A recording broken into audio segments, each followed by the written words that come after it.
my mind was absolutely blown when I logged into my first match of Overwatch Capture the Flag in the new Lunar Year update, because this is actually my first match, the footage you're seeing right now, and I just wanted to show it because it blew my mind, because there were no Torbjorns, no Symmetras, no Winstons, and no Mays on either team. Is this really Blizzard's Overwatch's Capture the Flag? I couldn't believe my eyes, and it actually stuck around that way. I played multiple matches without any of those stalemate-inducing clashes showing up, and actually the game mode was really fun for once, which is crazy because Overwatch Capture the Flag sucked. I made an entire video on it last year just about how terrible their Capture the Flag system was, mostly because it was so defense heavy, and they've actually figured it out and fixed all that. Overwatch Capture the Flag is actually good now. I can see why they bothered to make a competitive circuit a la Lucio Ball where we can go get some bonus competitive points, because this game mode actually deserves it. So, you know, massive kudos where kudos are due. The new game mode is great. The new map is great. I don't really have anything in particular to say about it. It just works.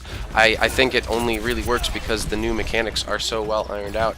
So just, you know, 5 stars all around for Blizzard's new Capture the Flag. Actually, that was not the only thing that happened this Lunar New Year that I'm pretty excited about. This is pretty much just an entire event of positive things that Blizzard has added to the game.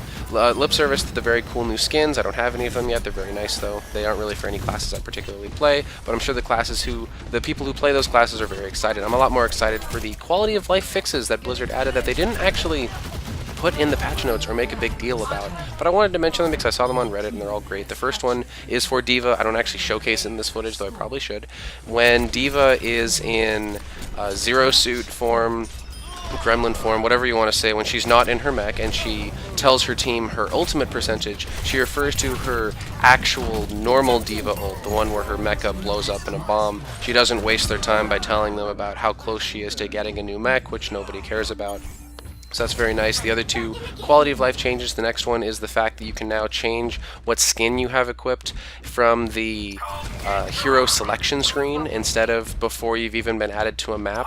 And I know that there are people on Reddit who are complaining about that because they're worried that this is going to cause some sort of a bizarre skin meta where certain skins are more powerful on different maps, and they're technically right. That is going to happen. A couple examples are like all white McCree is going to be more powerful on Watchpoint Gibraltar, and Winter Pharah is going to be more powerful on any outdoor daytime map, like for example Ilios. And these are totally true. I'm not going to say they're not true. I think the absolute worst one in the game would probably be the aforementioned Winter Pharah in daylight off against a sky.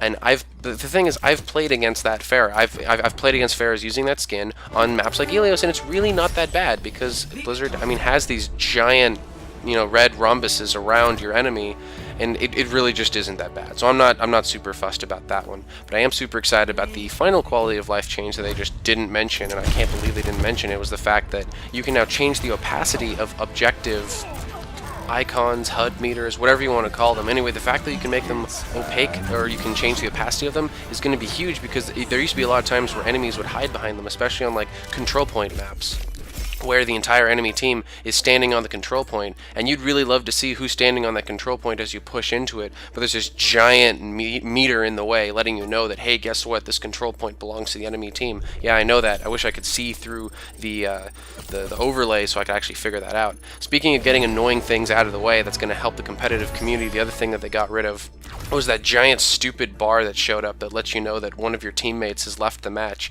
which is problem enough, and I really wish the remaining 5 of us could fight without this giant rectangle right where our crosshair is supposed to go. So, you know, another great thing. Thank you, Blizzard, for getting rid of that thing. And thank you for watching this short little video. I know this was really short, probably not as polished as my normal stuff, but I really want to just get something out there because the event is going on right now, and I might do another video later where I do my normal shtick, where I've played it enough that I have really strong opinions about these tiny little nitpicky things that I will tell you all about. So until then, I hope you enjoy the Overwatch Lunar New Year, and have a great day. This is Abacus with the Spuff of Legend, signing out.